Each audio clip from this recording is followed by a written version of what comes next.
Iċ-ċelebrant tal-quddiesa tal-lejla huwa Monsinjur Carmelo Refalo.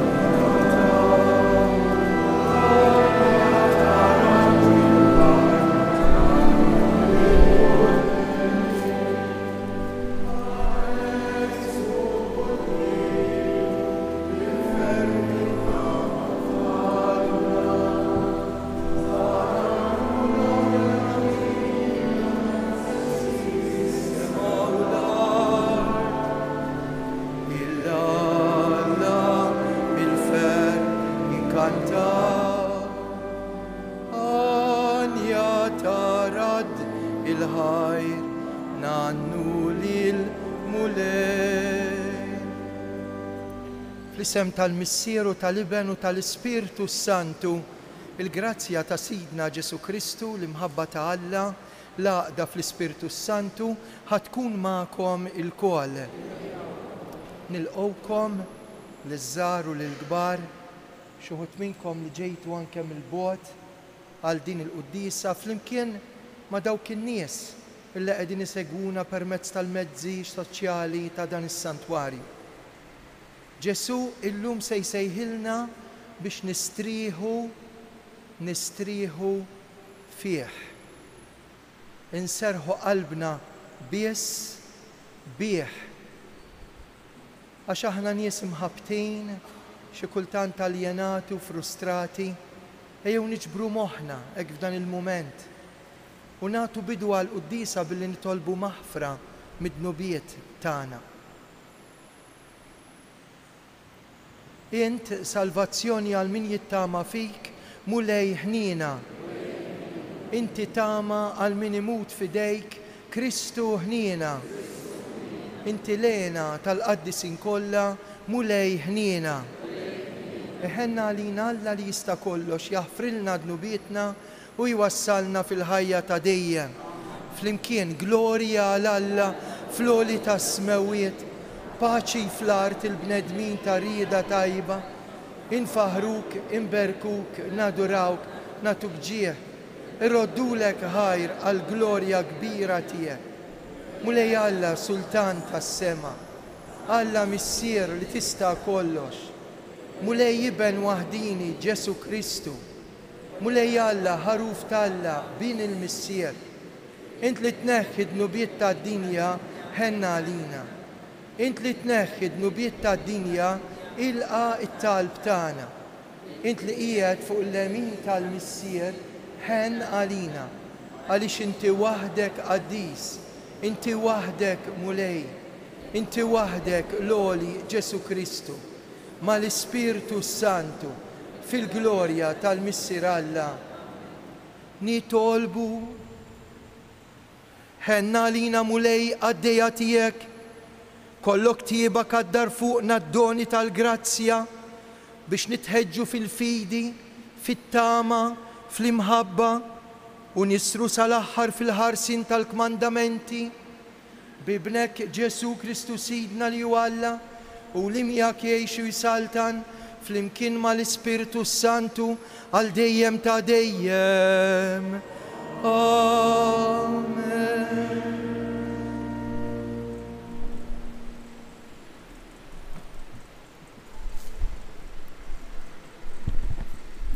Qari mill-ktieb tal-profeta Ġeremija. Dan jgħid il-mulej, gwaj għar-rajja li jeqirdu u jxerdu l-merħla tal-mera tiegħi, oraklu tal-mulej. Għalhekk dan jgħid il-mulej Alla ta' Iżrael li r-rajja li jiraw il-poplu tiegħi. Intom xerrittu n-naċ tiegħi, gerrixtuhom u ma ħadtux aktar ħsiebhom. Arawni, se naħseb fikom jien minħabba l-ħażen ta' għemilkom, oraklu tal-mulej.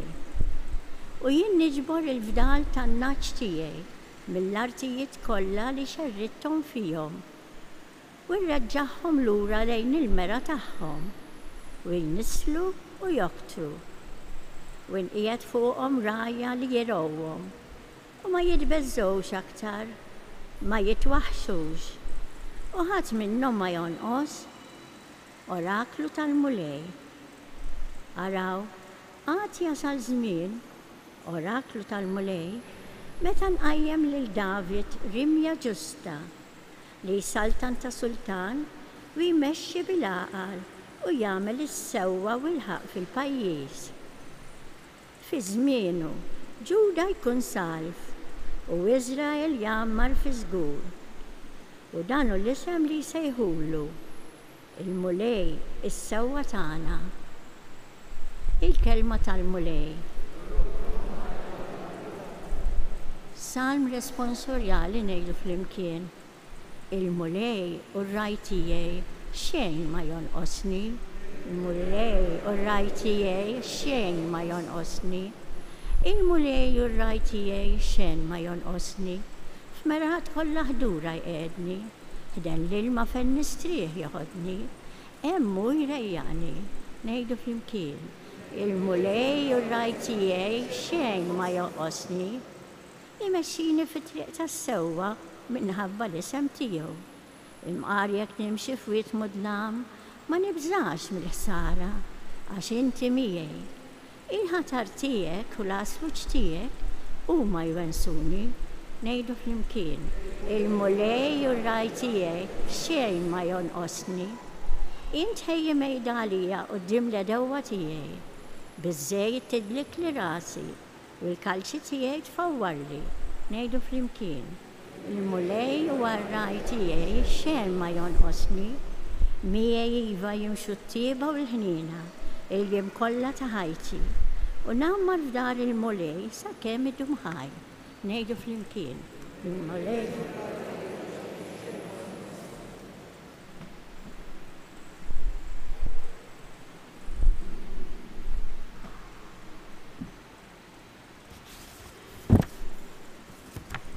It-tieni qari meħud mill-Littra ta' San Pawlu Apostlu lill-Efesin.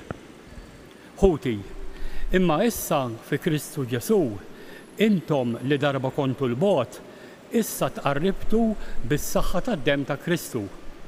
Kristu hu islim tagħna u li minna t-tnejn għamel poplu wieħed billi ġarraf il-ħajt li kien jifridna, il-mibeda ta' bejnietna u ħassar bis-sagrifiċċju ta' ġismu, il-liġi bil-kmandamenti u l-preċetti tagħha. Mit-tnejn rid bekk joħloq bih innifsu bniedem wieħed, il-bniedem il-ġdid, billi jagħmilhom paċi it-tnejn bejniethom u iħabbibhom it-tnejn ma' Alla f'ġisem wieħed permezz tas-salib li bih qeret il-mibeda ta' bejniethom.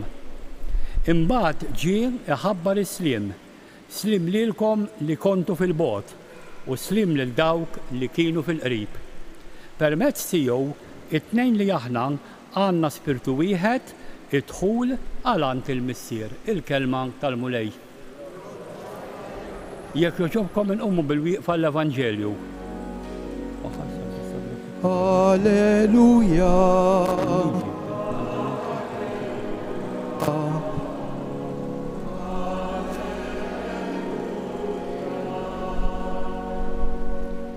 Inna ċtija jisimgħu leħni u jiena narafhom u huma jimxu warajja.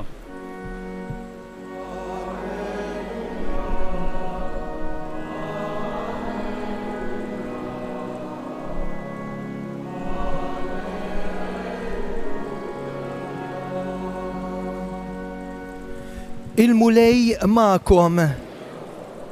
Qari mill-Evanġelju skont San Mark.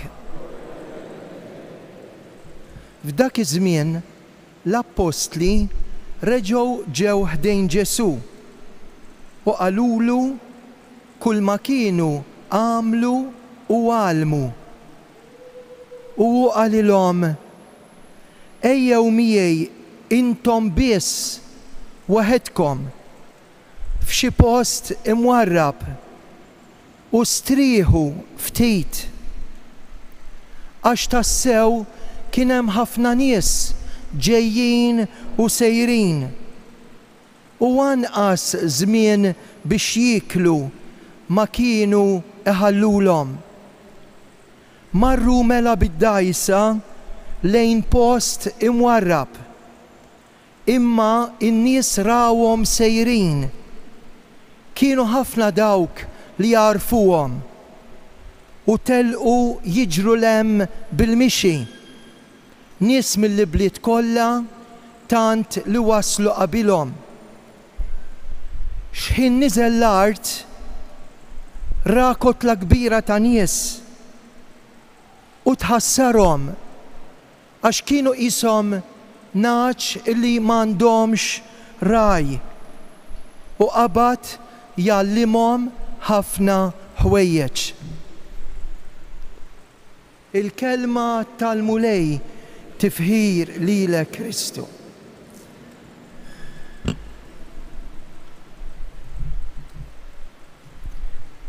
Għanna drawwa aħna illi kull meta niltaqgħu il-dak li jkun tgħidlu kif inti, jien normalment ngħidilhom kif tħossok. Ngħidilkom li 9 minn kull 10 ta' dawn in-nies li niltaqgħu magħhom l-iktar ħaġa li jgħidu Fader għajjen.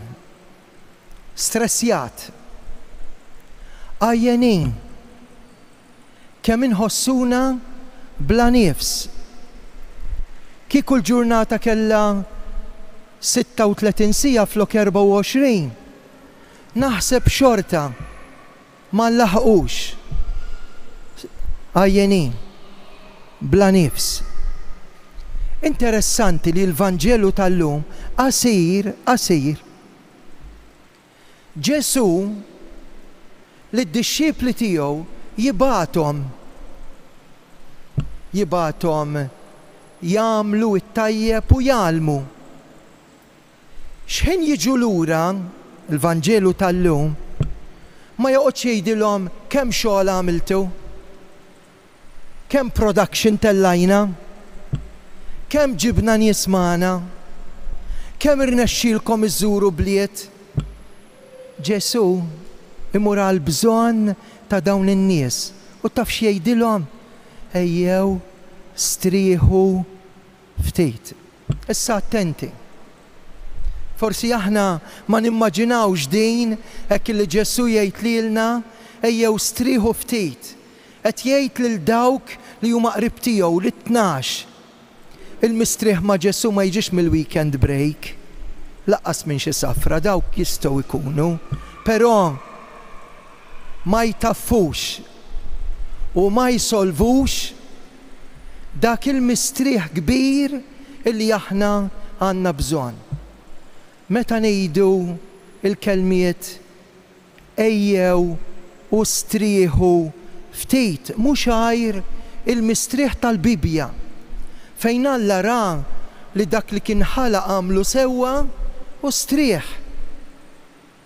Fejn Alla tagħna jidħol fil-mistrieħ u jrid li aħna sa ma naslu għal mistrieħ il-kbir fil-ġurnata il-ħajja tagħna ta' kuljum fl-ordinarjetà ikollna il-paċi tal-qalb. U allura d-darba Ġesu isejħilna u jgħidilna kif intom? Kif wasaltu hawnhekk il-Knisja? X'hemm f'qalbkom? U tista' tgħidlu inħossni fil-paċi. Imma tista' tgħidlu wkoll ma nafx fejn se nagħti rasi. Imorru n-naħa l-oħra,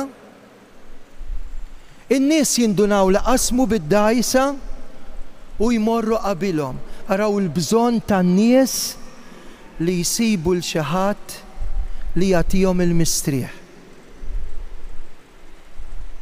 Kemm nindunaw li x'in jien immur biex nitqarben jew nisma' qudiesa jew biex inqer jew biex nitlob jien ikolli bżonn illi qalbi tistrieħ. Unik rridu noqogħdu attenti, għax aħna xi kultant ngħid jien qaddies ta', jien pritkajt ta', jien mort nitqarben ta', jien smajt qudiesa. Imma tkun xi ħaġa tal-qoxra u mhux tal-qalba, qalbi strieħed.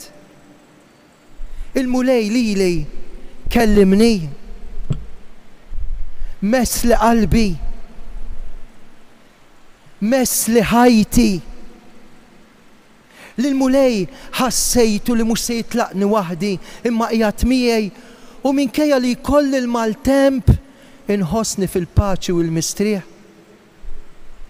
Ħanispiċċa. Malli Ġesu jinżel bid-dajsa, x'ħin niżel l-art mid-dajsa, issa mawx bis-12, issa hemm il-folla. Ġesu jħares lejhom. Araw l-umanità tal-qalb li tħobb. Iħares lejn in-nies. Ġejjin tant mili bil-mixi.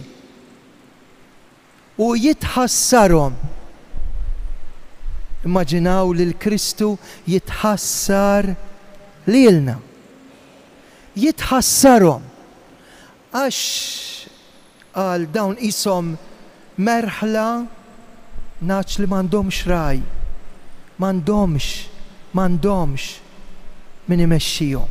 U dak il-ħin qabad jgħallimhom. Anke llum Ġesu qed iħares lejna. U jara soċjetà, jara żgħażagħ, jara nies, jara saċerdoti burned out. Għax ħanagħmel, irrid nagħmel, minix il-laħħaq. Ix-xogħol, l-impenn, il-flus, dak kollu li għandna x'nagħmlu. Ħerġin mid-dinja u m'għandunajniex. Bla nifs, Fader, bla nifs, bla kontroll. Ma nafux minn ġejjin, ma nafux għalfejn qegħdin, ma nafux fejn sejrin.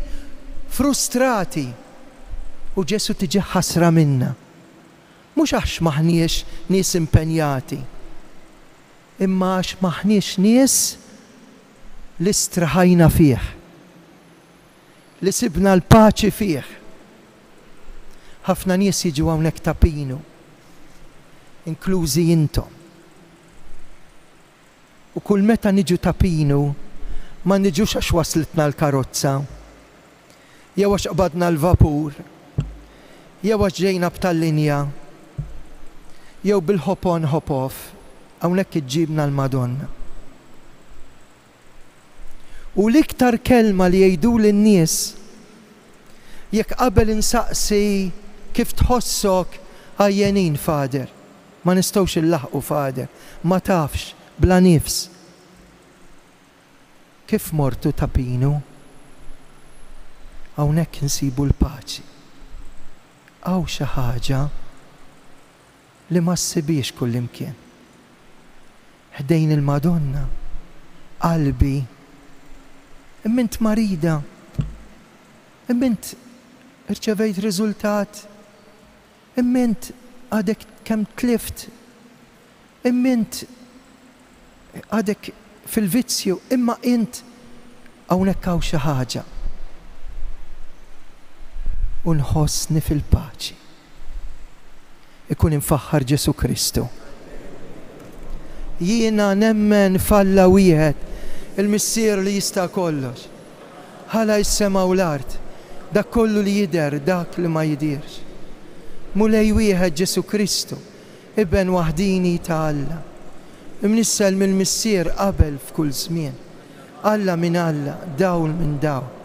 Alla veru minn Alla veru. Natura waħda mal-missier bih sar kollox. Niżel mismawiet għalina l-bnedmin għal-fidwa tagħna. Ħal-ġisem bis-seta tal-Ispiritu Santu minn Marja Verġini sar bniedem. Salbuh għalina, bata taħt Ponzju Pilatu, miet u difnuh. Fit-tielet jum qam minn bejn l-imwiet skont il-kotba mqazza. Fuq l-lemin tal-missier. Għandi jerġa' jiġi fil-glorja biex jagħmel ħaq mill-mejt u l-mejtin. Is-saltna tiegħu ma jkollix tmiem.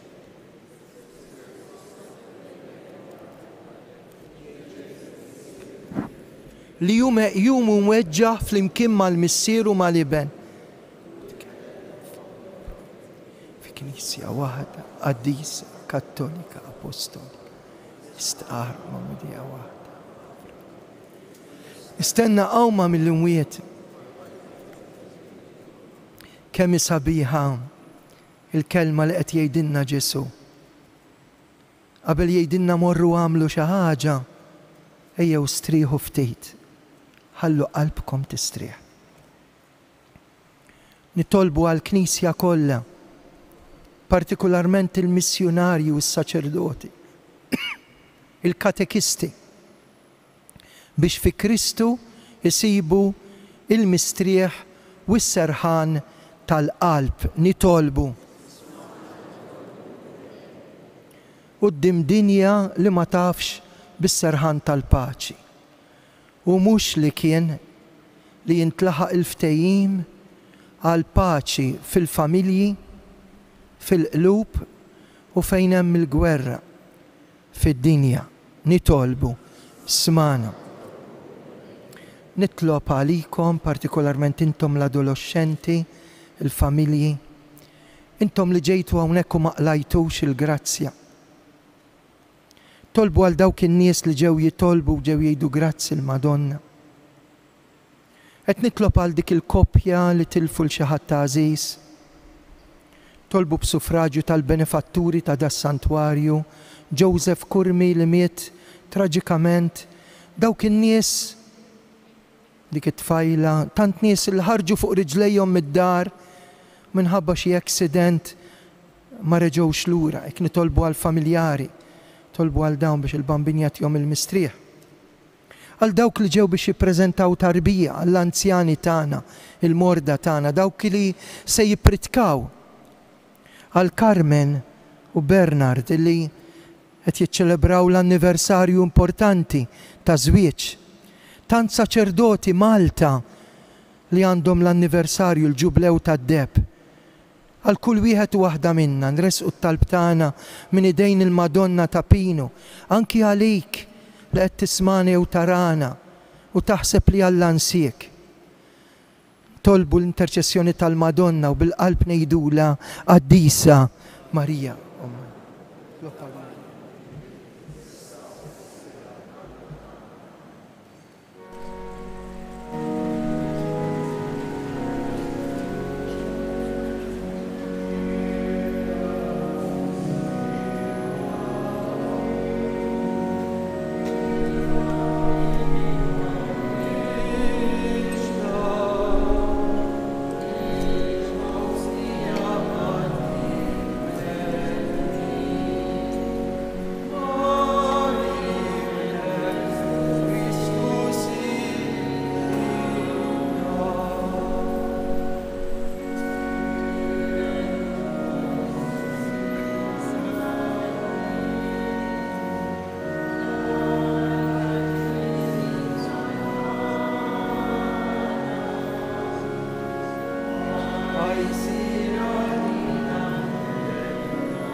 Tolbu ħuti biex is-sagrifiċċju tiegħi u tagħkom ikun joġob l-Alla il-missier li jista' kollox.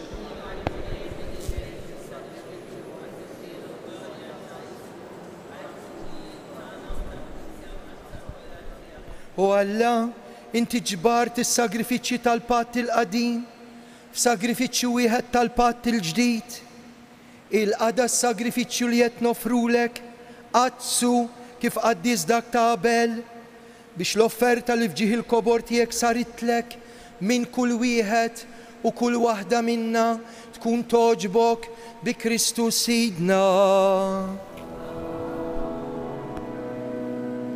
Il-mulej ma'kom, nerfo qlubna l-fuq u niżżuħaj l-mulej Alla tagħna. Sewa u xieraq tas-sew mulej, tajjeb u taġita s-salvazzjoni tagħna, dejjem u kullimkien inroddulek ħajr bi Kristus Sidna. Int ħlaqt id-dinja b'kull ma fija, qassamt il-jiem u ż-żminijiet, sawwart il-bniedem skont ix-xbija tiegħek, għedtu fuq leġubijiet tal-ħolqien biex fismek jaħkem fuq il-ħlejja u jfaħrek fl-emejjel kbar tiegħek tal-għaġeb. Għalhekk mal-anġli, mal-qaddisin infaħruk u bil-qalb intennulek qaddis, qaddis, qaddis, mulej Alla.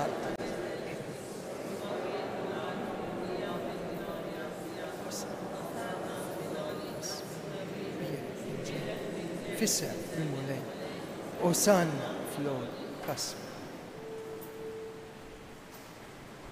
Qaddis ta' sewint mulej intlajn ta' kull qdusija, għaddes għalek nitolbuk daw l-offerti bil-barka tal-Ispirtu tijak, isiru għalina l-ġisem u d-dem ta' Sidna Ġesu Kristu. Meta kien ser jingħataw minn rajħibati għal-ħobs, rad il-ħajr qasam tali d-disċipli tiegħu u qal ħudu u kulu il-koll minn dan.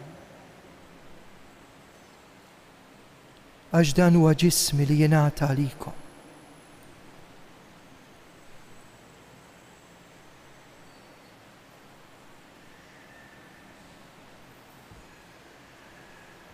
Ekk ukoll wara l-ikla ħal-kalċi reġa' il-ħajr tali d-disċipli tiegħu qal ħudu jxorbu minnu l-koll. Għax dan huwa l-kalċi ta' demmi tal-patt il-ġdid li jibqa' dejjem. Id-dem li jixxerret għalikom u għall-bnedmin kollha għal maħfra ta' dnubiet. Għamlu dan b'tifkira tiegħi.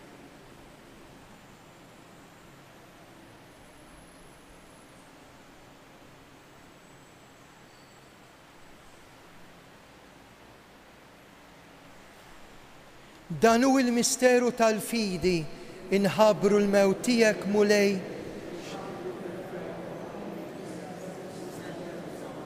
Għalhekk aħna u nagħmlu dan tifkira tal-mewt u l-qawmien ta' Sidna Ġesu.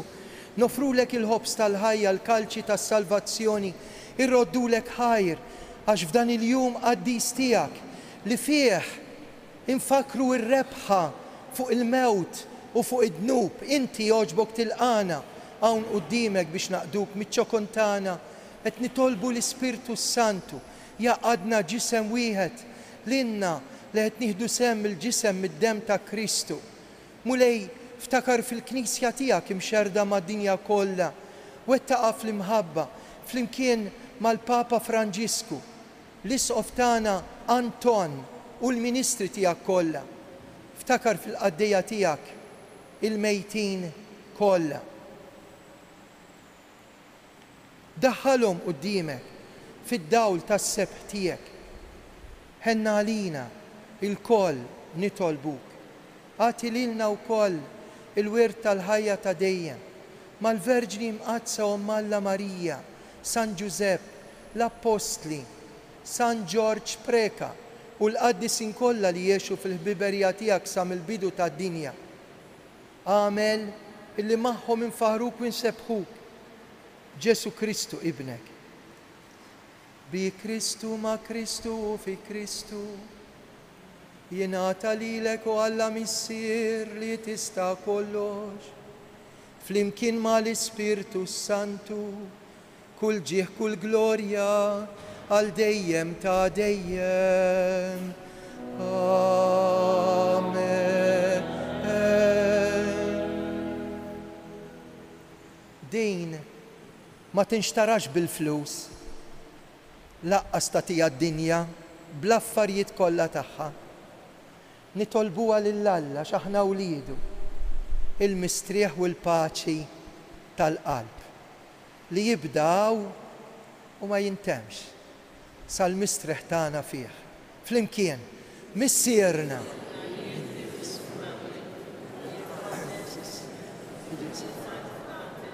Ikun ħobżna ta' kuljum, għatina l-lum, għafrilna l-lum, bħalma naħfru l-minqaħat u la ddaħħalniex fit-tiġrin. Eħlisna nitolbuk mulej minn kull deni, għatina fit-tiba, il-ħnina tiegħek il-paċi fi żmienna, nkunu ħilsa dejjem midnub imħarsa minn kull xorta tankwiet. Aħna u nistennew u nittamaw lejna u l-miġja tas Salvatur tagħna Ġesu Kristu. Awwa, mulej Ġesu dak li qed l-apostli qed tgħidu lilna. Inħallilkom is-sliem, nagħtikom il-paċi tiegħi. Tħarix lejn dnubietna. Ħares lejn il-fidi tal-Knisja tiegħek. Għatija slim u laqda li trid fija. Int li tgħix fis-Saltan għal dejjem ta' dejjem. Il-paċi tal-mulej tkun dejjem magħkom. Għatu l-paċi lil xulxin.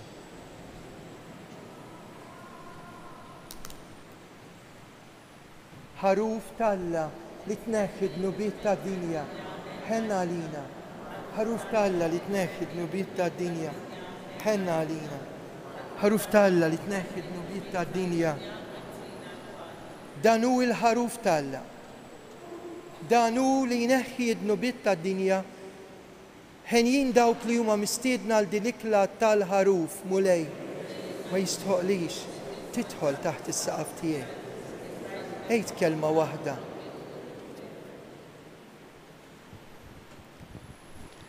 Tqarbina tax-xewqa. Ġesu tiegħi. Jiena nemmen fik li tassew tinsab fis-Santissimu Sagrament tal-altar. Inħobbok fuq kollox u nixtieqek fir-ruħ tiegħi. La darba issa ma nistax nilqek f'qalbi sagramentalment, ejja għall-inqas spiritwalment. Jiena nagħlqek daqs li kieku ġejt ġewwa fija. La tħalli qatt li jiena ninfiret minnek. Grazzi Sinjur Alla u aħfir li Sinjur Alla. Glorja lill-Missier u lill-Liben u lill-Ispirtu s-Santu. Kif kien mill-bidu issa u dejjem u jibqa' għal dejjem ta' dejjem. Amen.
nitolbu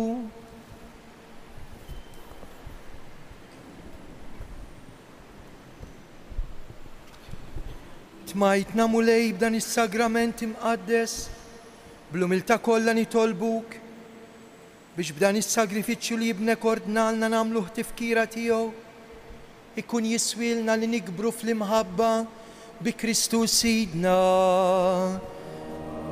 Amen.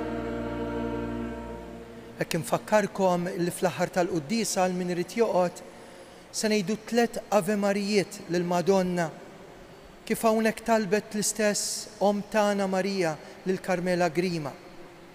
Għal tant nies li jgħidulna biex nitolbu għalihom. Kemm intom hawnhekk preżenti u ħafna oħrajn, uħud minnhom ikunu qegħdin isegwuna. Imbagħad wara min irid jagħmel xi talba partikolari, dawk li għandhom anniversarju ta' żwieġ, preżentazzjoni, dawk li sejrin għal xi operazzjoni jridu xi talb speċjali, tilfu l xi ħadd għażiż, huma x'inhuma x-xewqat, nidħlu fil-kappella u nitolbu b'mod partikolari fl-ġlejn il-Madonna. Nar il-ġimgħa Sant'Anna u San Joaquin, il-ġenituri tal-bambina. Infakru in-nanniet l-anzjani, l-isqof tagħna Anton Tewma iqaddes fil-kappella ta' Dwejra San Lawrenz nar il-ġimgħa fis-7 ta' filgħaxija. Loti tad-demm hekk min jista' nar it-23 ta' Lulju ħajkun hemm il-berġa miftuħa x-xewkija bejn is-sija u l-5, ħudu l-ID card magħkom. U tistgħu wkoll iżżuru il-Mużew ta' Karmela Grima qed ikun miftuħ. Inkomplu nagħmlu impenn fil-parroċċi kollha tagħna biex l-ewwel nett napprezzaw illi ħafna minnkom il-biċċa l-kbira x'intiġu l-Knisja dak li jkun jiġi liebes b'mod diċenti, imma nirrepetuha. ċertu l-bies mhux tas-santwarju, mhux tal-Knisja, u tapinu iktar, għax hawnhekk jiġu minn kull imkien. U rridu nagħtu xhieda li tħallna f'post sagru u post qaddis, għandna post tant għall-qalbna u għall-qalb il-Madonna nibżgħu għalih. Il-mulej magħkom, iberikkom Alla li jista' kollox, il-Missier, l-Iben u l-Ispiritu Santu. Slim għalik Marija, bil-grazzja mimlija, il-mulej miegħek, imbirkinti fost in-nisa, imbierak il-frott tal-ġuf tiegħek Ġesu.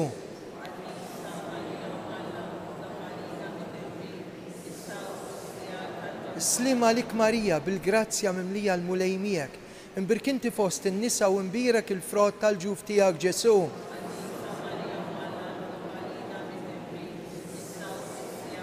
Slim għalik Marija, bil-grazzja mimlija l-mulej miegħek, imbirkinti fost in-nisa, imbierak il-frott tal-ġuf tiegħek Ġesu.